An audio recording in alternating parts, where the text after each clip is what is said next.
Okay, we're going to continue on with the clue in the crumbling wall. The next chapter is chapter 11, Locked in the Tower. As Nancy watched from the tower balcony, the boy accidentally dropped one of the garments on the grassy sand by the riverbank. George's riding pants, the girl thought in dismay. Nancy was too far away to call the boy. She saw him dart to the water's edge, jump into a boat, and row away. I never should have left George alone at the tool house, she blamed herself. Realizing that she must do something at once to help her friend, Nancy retraced her steps through the balcony to the stairway, ran down the steps, and raced to the courtyard door. When she tried to pull it open, it would not budge.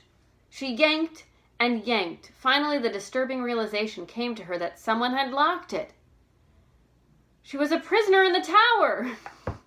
Oh, dear. Oh, I must get out, she told herself. Nancy refused to allow herself to become panicky. Surely there must be some way to get out. Returning to the open parapet, she looked about her. It was a 40-foot drop to the ground and far too dangerous for her to attempt. Thoroughly discouraged, the girl went down to try the locked door again. As she twisted the knob, Nancy thought she heard the sounds of voices. Her heart leaped. 2 men were just outside. They were coming nearer. We'll get caught, I tell you, one was arguing in a loud voice. And if we are, the old man'll say he never saw us before.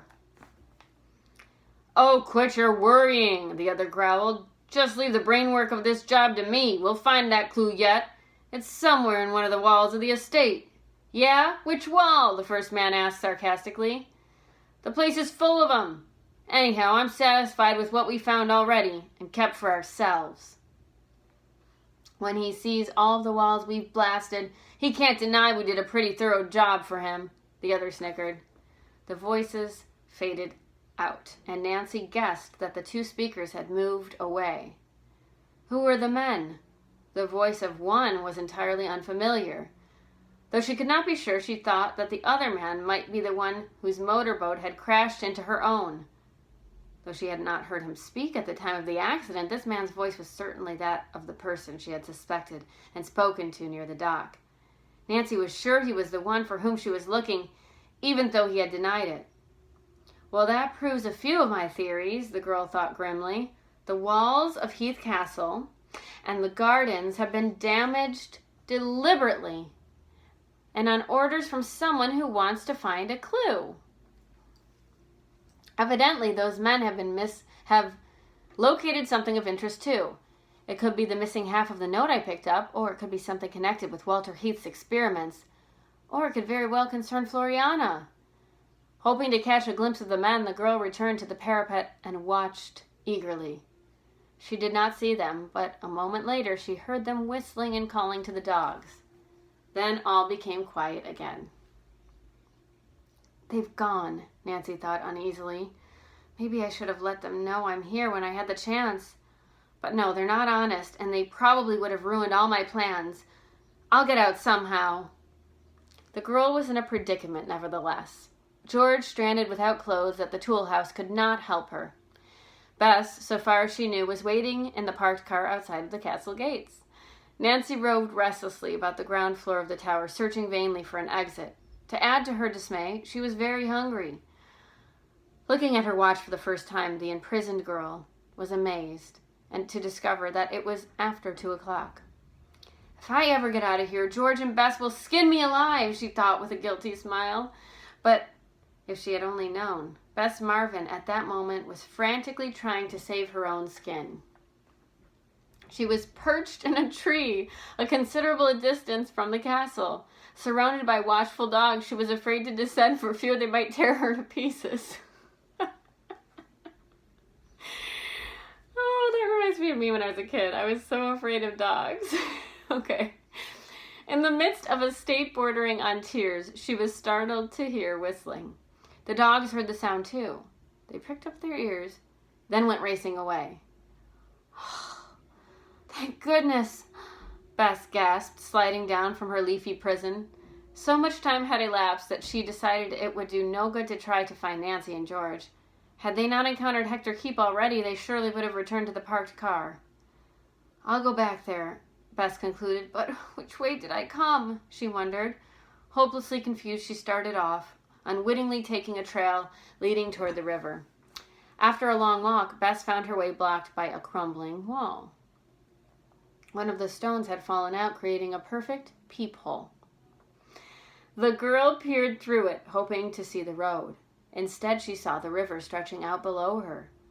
On the nearby beach lay a pair of riding breeches. George's clothes, she identified them instantly. There was no sign of either George or Nancy. Bess could not believe her chums had gone for a swim. My cousin must be in trouble, she concluded in panic. Bess tried to climb the wall, but the stones crumbled beneath her fingers. Once she nearly made it, only to lose her hold and fall. I'll go back to the car, she decided at last. If Nancy and George aren't there, then the only thing to do is to go to River Heights for help. Stumbling through the tall grass, the girl came to a path. By this time, she was so beside herself with anxiety, she failed to observe that it had been trampled recently. The trail, Bess soon discovered, did not lead toward the main gate. Instead, she came to a crescent-shaped pond, covered thickly with water lilies. Oh, where am I? She asked herself desperately. A stiff breeze was stirring in the trees, rustling the leaves and rubbing the branches together. A dead limb came tumbling down. Bess leaped aside, and as she did so, she thought she heard someone call her name. It was just my imagination, she told herself sternly. I must be hearing things. Then the cry came again. Bess! Bess! The girl whirled around. She could see no one. A few yards away stood a stone tool house, its window hidden by overhanging tree branches. Bess! The voice shouted impatiently. Over here, in the tool house! This time Bess could not doubt but that it was her cousin who had called her. Hastening to the little building, she looked inside. I thought you would never pay attention to me, George regarded her accusingly. I've been stranded here for hours. Just wait till I get my hands on Nancy Drew.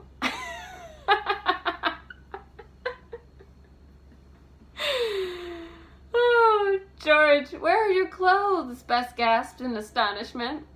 Where are they indeed? I fell into the pond and had to take off my clothes. Nancy put them on the bank to dry. Then she went to do some exploring. A boy came along and ran away with my things. How terrible. What became of Nancy? I wish I knew. George's sense of resentment vanished. It was replaced by a feeling of anxiety. She's been gone a long while. Perhaps she went back to the car. That's possible, though it's not like Nancy to desert anyone. She knew I'd be waiting here for her. We must hunt for her right away, George. Hector Keep is somewhere on the grounds. Hector Keep here? George echoed in alarm. Oh, we must find Nancy and get away before he sees us. But how can I go anywhere this way? Bess slipped off the raincoat she was wearing. Take this, she offered. I don't need it. George put it on and was relieved to find her shoes still lying near the bank of the pond. Bess told her that she had seen the riding breeches on the beach by the river. Let them stay there for the time being, George decided. Our first job is to find Nancy. The girls waited no longer. Convinced that their chum was not coming, they set off in search of her. Let's go back to the car first, George proposed. She may be waiting there. Without meeting anyone and without being molested by the dogs, the cousins finally got to the front wall and climbed over. Nancy was not in the automobile. Let's drive down and bring help, Bess said nervously. Drive, did you say? Nancy has the keys to the car. Oh, I've forgotten. Well, we are in a nice mess. We'll have to find Nancy. That's all there is to it. She must be somewhere inside the estate grounds. Fortifying themselves with sandwiches from the lunch they had brought, the girls started to scale the wall again. On the ledge, they hesitated. The dogs had come back and now began to growl menacingly. Maybe if we feed them, George suggested. She hopped down and got 2 sandwiches from the car. At the sight of the food, the hounds became friendly, but the instant they had gobbled it up, they lay on the ground, panting and waiting. Again and again, George tried to descend, but each time the dogs rose menacingly. Bess would not even try. It's no use, she sighed. We may as well wait in the car. This did not please George at all, but try as she might, she could not figure out how to get inside the grounds.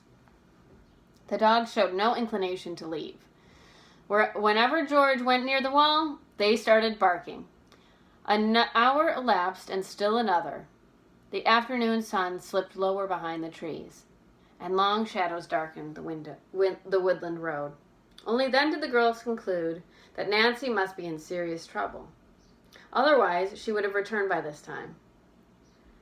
"We can't sit here and wait another instant," George cried, leaping from the car. "Bess, we must do something right away." Bess agreed. "I'll go for help," she said. And that is the end of chapter 11.